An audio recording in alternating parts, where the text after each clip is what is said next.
Donald लू ने तो इमरान खान को बरी करने वाला बयान दिया। वो कहता है साइफर है ही कोई नहीं। अगर डोनाल्ड लू सच्चा है कि साइफर है कोई नहीं तो फिर ये मुकदमा झूठा है, और अगर ये सच्चे हैं तो फिर डोनाल्ड लू झूठा है जो इनका मास्टर है।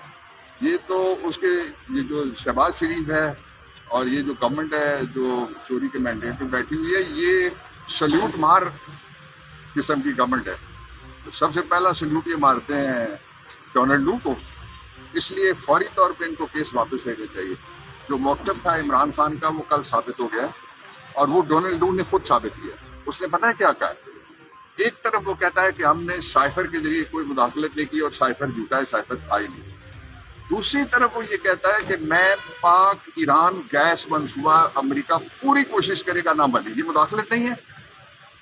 कुछ शर्म करेंगे जो लोग कहते हैं मुदाखलत नहीं। बहुत शुक्रिया।